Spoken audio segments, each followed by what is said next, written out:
আসসালামু আলাইকুম ওরহমতুল্লাহ।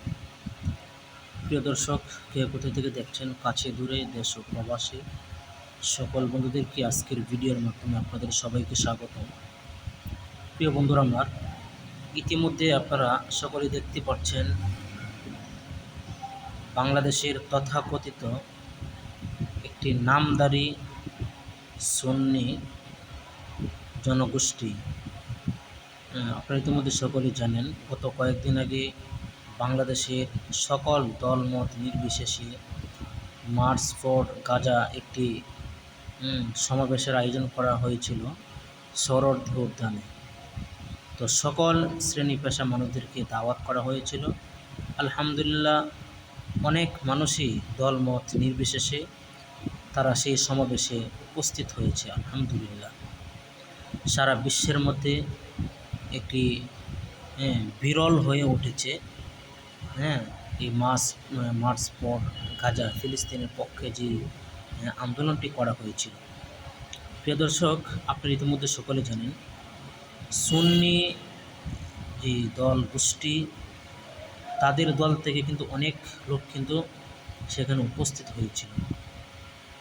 তো তারা আবার 26শে মার্চ তারা সেই মার্চ ফর গাজা একটি আয়োজন করেছে। তো এবার আপনারা চিন্তা করেন, ওরা কি সত্যিকারে মার্চ ফর গাজার আয়োজন করেছে, নাকি ওরা ফ্যাসিস্ট আমলে তারা যেভাবে তাদের দালালি, তাদের চক্রে তাদের দালালি করেছে, তাদের পক্ষে কথা বলেছে, বাংলাদেশের বড় বড় উলামায়ে কেরামদেরকে ওদের কারণে হেনস্তর পর্যন্ত শিকার হতে হচ্ছে। কিন্তু আজকে তারা এই বিবৃতি কিভাবে দেয়, তারা সরোয়ার্দী উদ্যানে এমন একটি আয়োজন করবে, সেটা আমার বুঝে আসে না। আপনারা ইতিমধ্যে সকলে জানেন, যেখানে ফিলিস্তিন নিয়ে সারা বিশ্ব তোলপাড় তাদের পক্ষে কথা বলেছে, সেই সময় দেখেছেন এই সুন্নি নামধারী মুনাফেকের এই দল থেকে 3জন মুনাফেক ইসরায়েলে গিয়ে তারা সফর করে আসছে। তো এবার আপনারা বুঝেন, এটা অবশ্যই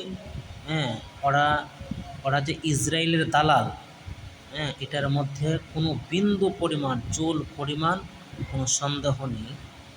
কারণ ওদেরকে এমনভাবেই তৈরি করা হচ্ছে, ফিলিস্তিন যে আল আকসা মসজিদ, সেটা তো দেখতে কোনো তছনছ দেখা যাচ্ছে না, কিন্তু সেখানে তারা দাঁড়িয়ে তারা স্পষ্টভাবে বলছে কমপক্ষে 500 গজ আশেপাশে এমন ধরনের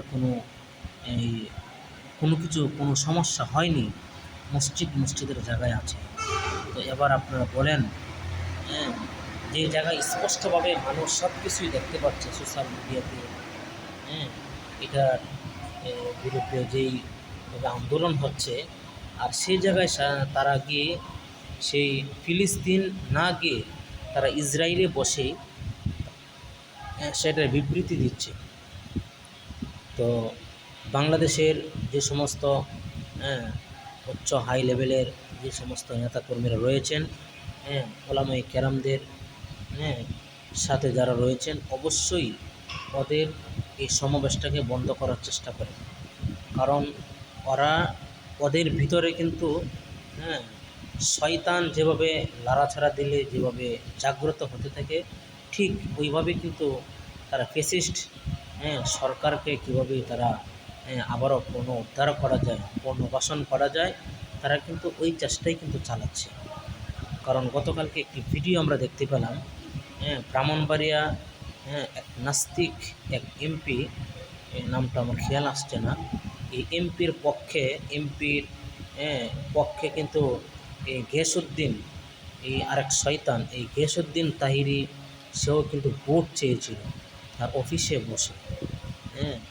কিন্তু আজকে তারা এখন যাবে মার্চ ফর গাজা, সেখানে তারা সমাবেশ করতে যাবে। কত বড় বেয়াদব হইলে তারা এই কাজগুলো করতে পারে। প্রিয় দর্শক, বাংলাদেশের সমস্ত মানুষ, সকল দলের মানুষরাই সেটা ইমানি দায়িত্ব পালন করেছে। তো ওরা এখন যেটা করবে, এটা কোন ইমানি দায়িত্ব নয়। হ্যাঁ, ওরা এটা শো রেখেছে মাস্কোর গাজা, কিন্তু ওদের ভিতরে কিন্তু একটাই কাজ করছে, সেটা হচ্ছে মার্চ ফর ফেসিস্ট। এটা আপনারা সকলেই মনে রাখবেন। ওদের এই সমাবেশকে বন্ধ করার চেষ্টা করতে হবে, বন্ধ করার আহ্বান জানাচ্ছি বর্তমান সরকার মহোদয়কে। সকলেই ভালো থাকবেন। আরেকটা বিষয় না বললেই নয়, আলাউদ্দিন জিহাদি নামে যে একটি কুখ্যাত মুনাফেক রয়েছে, এই কুখ্যাত মুনাফেকরা অনতি বিলম্বে ওকে গ্রেফতার করতে হবে। কারণ সে স্পষ্টভাবে বলছে বাংলাদেশের বর্তমান যিনি সরকার রয়েছে, সে নাকি 1000 কোটি টাকা নাকি ইসরায়েলকে সাহায্য করেছে। আস্তাগফিরুল্লাহ। এই মিথ্যা অপবাদের কারণে ওকে দ্রুত কেন গ্রেফতার করা হয়নি, এটি আমাদের বুঝে আসে না।